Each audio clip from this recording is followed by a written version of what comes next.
Ito nga, na-inspeksyon na natin. Nandito si Secretary Manny Bunuan para nga explain kung ano yung nangyari dito. Ang ending nito, ang punutulo nito, design flaw.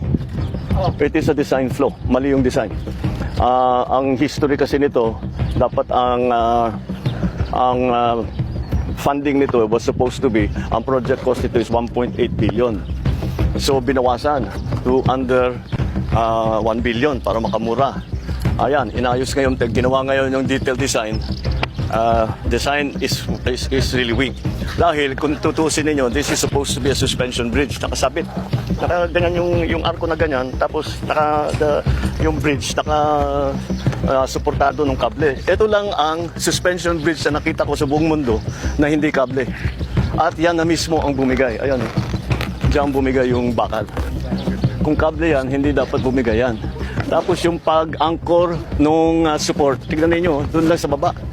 Dapat sa taas yan hanggang sa taas para hanggang sa taas para yung buong ito ang nagsusupport sa kanya. Yan yung bakal na nakikita niyo at saka yung semento. Yan lang ang nagsusupport doon sa buong tulay.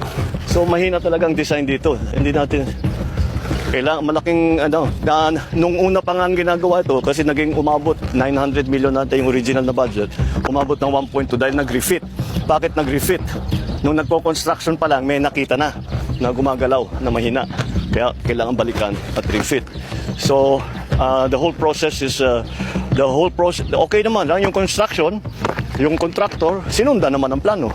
By the book naman yung kanyang ginawa, up to specifications yung kanilang ginawa. Yun lang, yung specifications mali.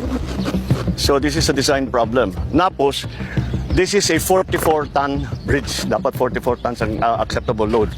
Yung dalawang truck na yan, yung naiwan yung isa, over 100 tons yan. Dalawa yan ang dumaan. Kaya, ayan ang nangyari. Hindi talaga kaya. Ito yata yung una Ito yung bumigay. Wala nang plate Ito, bakal. Hindi, sumunod na lang. Ito yung una. Itong una. Tama. Kaya nakaganyan yan. Hindi dito. Dahil tama.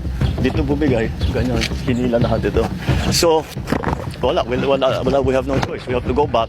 So, yung nagtitipid natin sa 1.8 million, useless.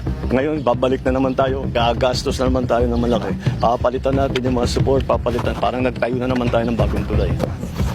Yeah. Liable.